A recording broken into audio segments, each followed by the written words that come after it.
What have you personally noticed from your vast experience as the most common recurring bad habit that often holds back high achievers from having supreme health?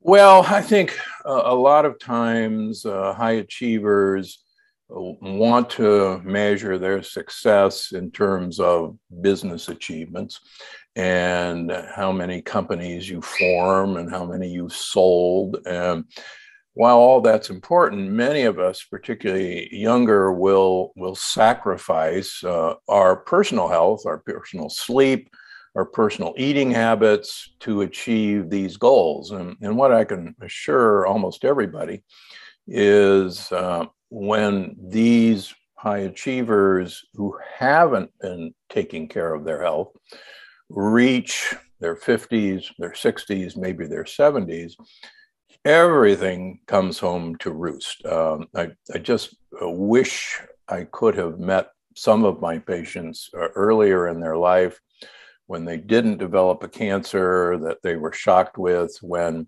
they developed pre-diabetes, diabetes, high blood pressure, and they kind of felt that, well, this is just a part of getting old. And then sadly, so many of my high achievers, when they reach their 70s and 80s, notice their memory is not the super sharp functioning edge that got them where they were. And they so many of them say, what happened? I wish you had told me, when I was 30, what to do about my health, because I've got everything else in the world. But, as I tell people, this is the only body, this is the only house that we're ever going to live in, at least as far as we know. And if we spent as much time taking care of this house as we do for our homes, our businesses, imagine what high achievers could achieve if they focused on this. Yeah, for sure. So if we were to focus on this right now, what would you say is the best first step for us to really focus on in terms of being able to improve our health? Okay, I think two things, and they're almost diametrically opposed. The first thing that I've spent the last 22 years researching is the microbiome, this collection of hundreds of trillions of microorganisms that live in our gut, that live in our mouth, that live on our skin. They actually even live in a cloud around us.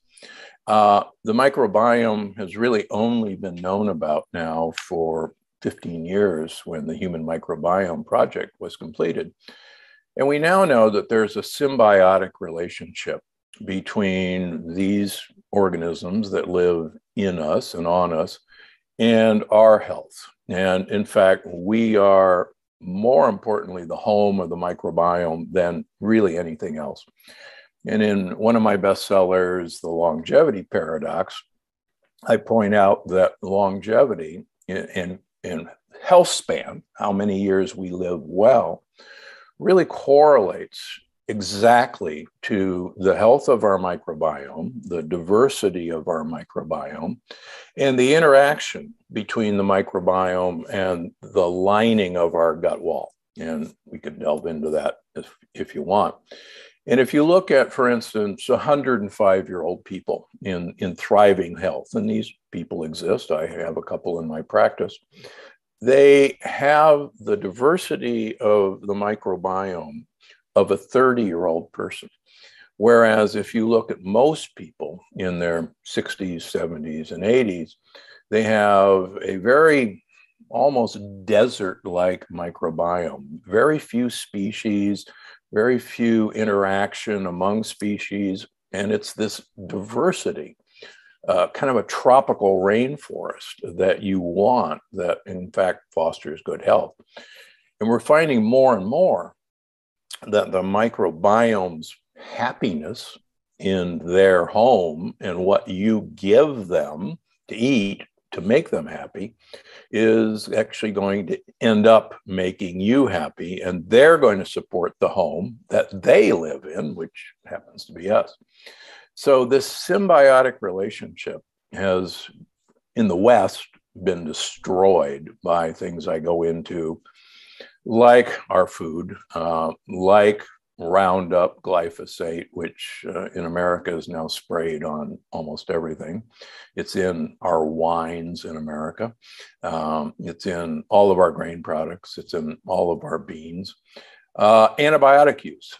We use not only personally huge amounts of antibiotics, which destroy our microbiome, but we feed the vast majority of the antibiotics to our animals. And we eat the antibiotics that's in the flesh of our beef, our pork, our chickens.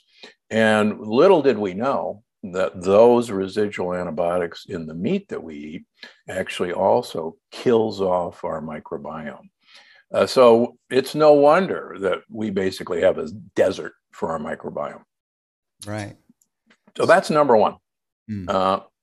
The second thing, which is actually really easy to do, and I talk about this extensively in Unlocking the Keto Code, is many people have heard that calorie restriction is one of the only ways to extend lifespan. And there's huge amounts of data, beginning in fruit flies all the way to rhesus monkeys, that cutting an animal's calories by about 30% is remarkably effective at extending health span and lifespan.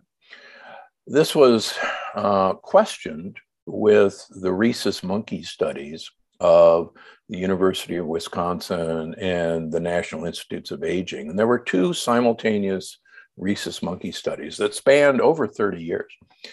And they found in these studies of calorie restriction that both sets of monkeys in these two institutions had great improved health span.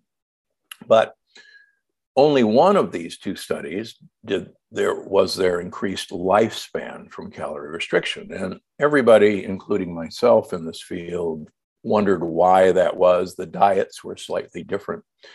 And then Dr. Rafael DeCabo from the NIH, where I was a fellow, said, I think we've got calorie restriction all wrong. I think that when you calorie restrict an animal and give them their food, we usually put it out one time a day. And if you have 30% less to eat, you're pretty doggone hungry when that food comes out. And you're going to eat that food rapidly, and it's going to be gone. And then the rest of the day, you're going to be fasting.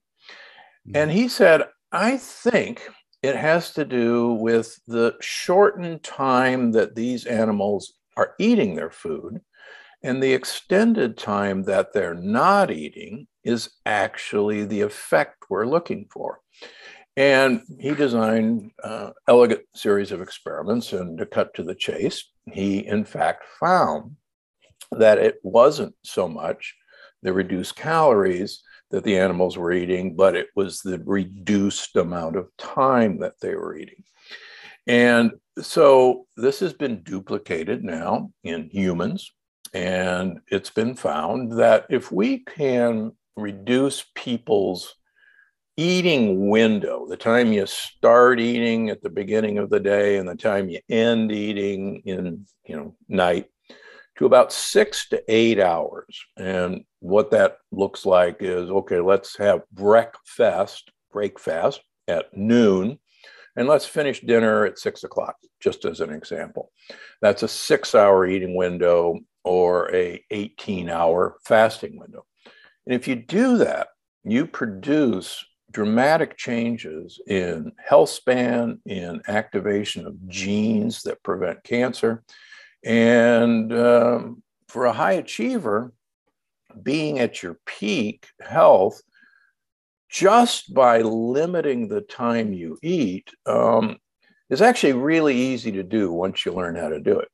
And if nothing else, for a high achiever, eating is, in a way, a pain in the neck because it takes you away from things that you could be doing. So, for instance, for the last 22 years, from January through June during the week, I only eat my calories in a 2-hour window from 6 to 8 o'clock at night. So 22 out of 24 hours, I'm fasting. And I've been doing that now for 22 years. That frees up, I don't have to eat breakfast, don't have to eat lunch. I can actually work through the lunch hour. And in my 70s, so far so good. So I know that anybody can do this.